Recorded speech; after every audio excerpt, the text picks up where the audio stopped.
ETF index mutual funds నేర్చుకుని stock మార్కెట్లో రాణించాలనుకుంటున్నారా? వెంటనే ఈ నెంబర్కి కాల్ చేయండి.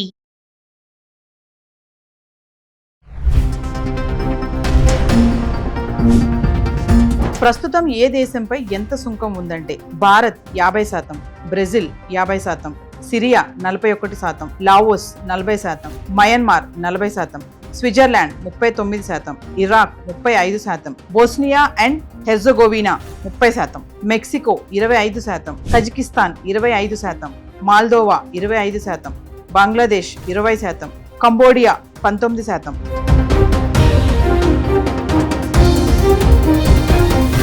నమస్తే, welcome back to Suman TV.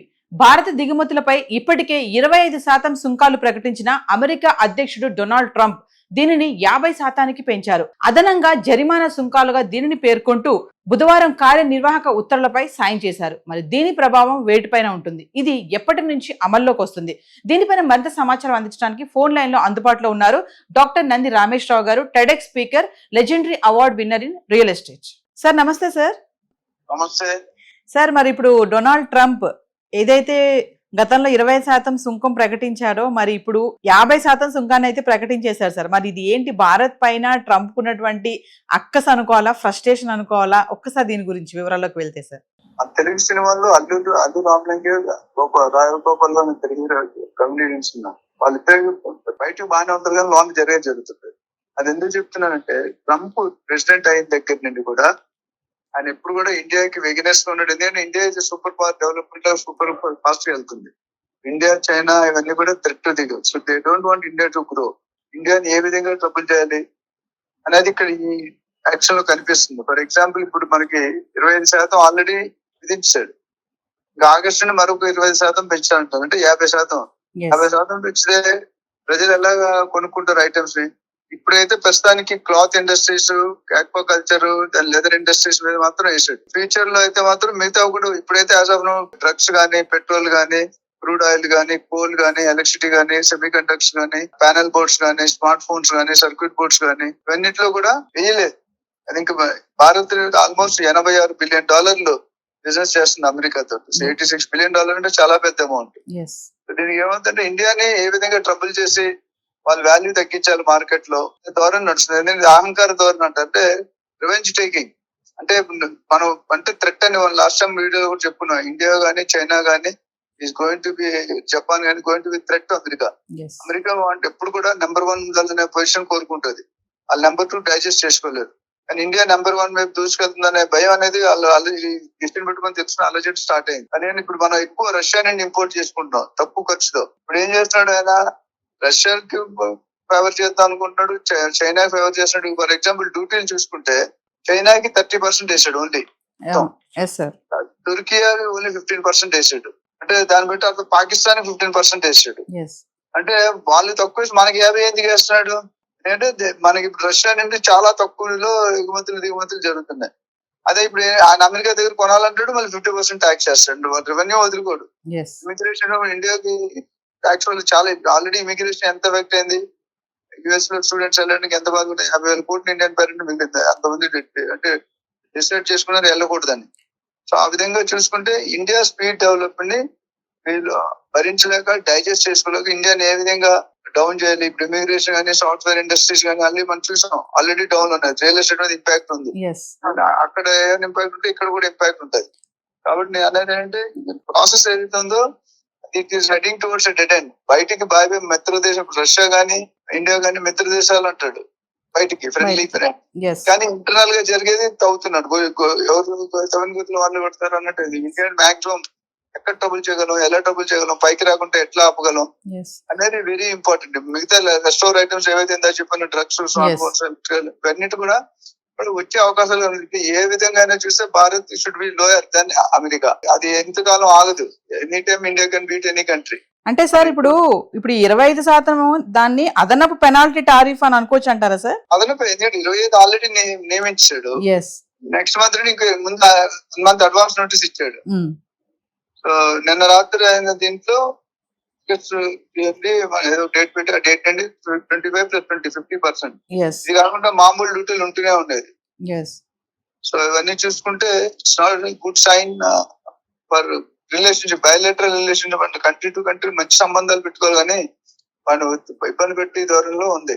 దీని ప్రభావం ఇమీడియట్ గా వీటిపైన పడుతుంది అంటే అవి ఏమేమి ఉంటాయి సార్ రంగాలు? ఇప్పుడు ఇమీడియట్ గా ఎంపాక్ట్ పడింది, క్లాత్ ఇండస్ట్రీస్ పడుతుంది, అక్వాకల్చర్ పడుతుంది, లెదర్ ఇండస్ట్రీస్ పడుతుంది, little bit on real estate ఉంటుంది, ఎంప్లాయ్మెంట్ మీద ఉంటుంది. ఇవన్నీ కూడా ప్రస్తుతం కన్ఫర్మ్ చేస్తాడు ఆయన. అంటే చాలా మంది ఏమంటారంటే అనుచితం, అన్యాయం. అంటే ట్యాక్స్ చేయడం అనేది అనుచితం, అన్యాయంగా భావించవచ్చు. ఎందుకంటే 50% ట్యాక్స్ ప్లస్ ఎదర్ ట్యాక్స్ ఉంటే 60-70% అయిపోవడం చాలా తప్పు. అది ఏ ప్రొడక్ట్ అయినా 1000 రూపాయలు కొంటే దాన్ని 2000 కొంటారా మీరు? కొనుక్కోలేము. దానికి అనుకూలంగా మన ఇండియా వాళ్ళు కూడా రియాక్ట్ అవ్వాలి. ఎక్స్టర్నల్ అఫైర్ మినిస్టర్ కూడా దీని మీద డిస్కషన్ జరుగుతున్నాయి. So we have to wait and see in future ఏం చేయగలుగుతారు. ఎందుకంటే ఇంపోర్ట్స్ ఎక్స్పోర్ట్ అనేది కొన్ని ఆపలేమండి, మన దగ్గర ఉండు కొన్ని items.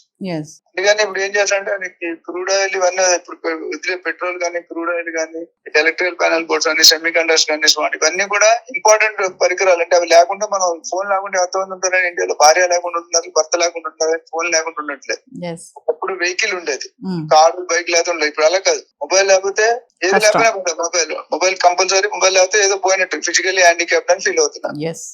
On and average surfing అనేది మినిమం అయితే 6 to 8 hours పడుతుంది. సర్ఫింగ్ అంటే బ్రౌజింగ్ లో people are you media YouTube కానీ లేదా గూగుల్ కానీ వాట్ ఎవర్ సెర్చ్ కోసం 6 to 7 అంటే 1/4 of the day దాని మీద స్పెండ్ చేస్తారు యావరేజ్ ఇండియన్. ఎలక్ట్రానిక్స్ ఉపయోగం అనేది మన దేశంలో ఎక్కువ అనుకోండి. మొబైల్స్ ఇది కూరగాయలు అమ్ముకునేవాడికి, కాకులకి అందరికీ ఉంటాయి ఫోన్లు. ఫ్యామిలీలో 2-3 ఫోన్లు ఉంటాయి, 2-3 ఫోన్లు ఉంటాయి, ఐఫోన్, సామ్సంగ్, రకరకాల ఫోన్లు. $86 billion అంటే ఎంత పెద్ద బిజినెస్. దాని మీద ఎఫెక్ట్ అవుతుంది. 50% అంటే $243 billion ఎక్స్ట్రా అవుతుంది. అంటే సార్ ఒక విషయం చెప్పండి సార్, అంటే ఇప్పుడు వేసినటువంటి 50% ఏదైతే సుంకాలు ఉన్నాయో మినహాయింపు ఏమైనా ఉంటుందా సార్? మినహాయింపుకి ఏమైనా ఆల్రెడీ డిసైడ్ అయ్యాడు కదా. దేనికి మినహాయింపు ఇస్తాడు? మినహాయింపు ఇచ్చే ఉద్దేశంలో మాట్లాడట్లేదు కదా. Is encouraging China. అంటే ఇప్పుడు ఇక్కడ ఒక పాయింట్ నా పర్సనల్ ఒపీనియన్ అంటే, ఎవరైతే వాడి చెప్పు చేతుల్లో ఉన్నారో వాడికి ఫేవర్ గా చేస్తున్నాడు, ఎవడైతే వాడికి ఎగ్నెస్ట్ గా థ్రెట్ ఉన్నాడో వాడిని పెనాల్టీ చేస్తున్నాడు. ఇప్పుడు పాకిస్తాన్ 15% ఏంటంటే మన 50 వాళ్ళ పక్కనే ఉంటుంది పాకిస్తాన్, మన పక్కనే. So that means very clear indication ఏంటంటే వాళ్ళు వాడు చెప్పిన మాట విని కూర్చోమంటే కూర్చొని, లేకమంటే లేచిన వాళ్ళకి సపోర్ట్ చేస్తున్నాడు. ఎవడైతే రివర్స్ నాలెడ్జ్ ఉంటే క్వశ్చన్ చేస్తున్నాడు వాడిని వేసేస్తున్నాడు. సో ఓవరాల్ గా పాజిటివ్నెస్ కి ఇది కరెక్ట్ కాదు. Is going in dead end. అంటే ఇది రోడ్డు డెడ్ ఎండ్ ఉంటుంది, రోడ్ ఉంటుంది, లెఫ్ట్ ఉండదు, రైట్ ఉండదు. టీ జంక్షన్ నుంచి డెడ్ ఎండ్ అయిపోయి అక్కడ ఆగిపోతుంది బండి. అంటే is trying to spoil the relationship between India and US.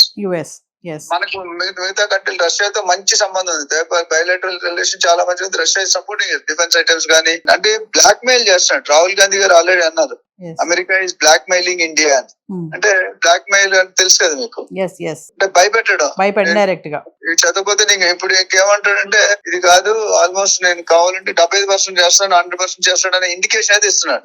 ఎలాంటి అర్థం కాదు ఆరంభం అన్నట్టు సామెత ఉంది కదా. జస్ట్ టార్చర్ అనేది మనం స్టార్ట్ అయింది. నెక్స్ట్ 6 నెలలు ఎట్లా ఉంటుంది అనేది nobody nose. So finally sir, మరి 25% పెంచిన సుంకాన్ని ఇమీడియట్ దాన్ని 50% పెంచడం జరిగింది, మనం చూస్తున్నాము. ఒక్కసారి ఫైనల్ గా ఏం చెప్తారు సార్ దీనిపైన? అదే చెప్తాను కదా, అనుచితం, అన్యాయం డిసిషన్స్ తీసుకుంటున్నాడు. ఇండియాని పైకి రాకుండా చూడాలి. బయటికి హలో బ్రదర్ చైర్లు అవుతాడు, కుర్చీలు అవుతాడు, కూర్చోబెడతాడు, భుజాల మీద చేరు. కానీ ఫైనల్ గా జరిగేది తెల్లగా కనిపించే పాలు కాదు, నల్లగా కనిపించే నీళ్ళు కాదు అంటాం కదా. బయటకు కనిపించే నవ్వు వేరు, లోన జరిగే నవ్వు వేరు. So it's not a good sign. But they have to ఆలోచించాలి. ట్రంప్ గారు కూడా ఆలోచించి మంచి నిర్ణయాలు తీసుకుంటే 2 కంట్రీస్ పెరుగుతాయి కదా. America is already gone. Is big boss for every country, every state. నేను చెప్పాను, అక్కడ ట్రంప్ గారు తగ్గితే ఇక్కడ మోడీ గారు తగ్గుతారు, మోడీ గారు తగ్గితే రేవంత్ రెడ్డి గారు తగ్గుతారు, మిగతా సీఎం కూడా తగ్గుతారు. ఆ దగ్గర కరెక్ట్ ఉంటే నెగిటివ్ ఉంటే నెగిటివ్.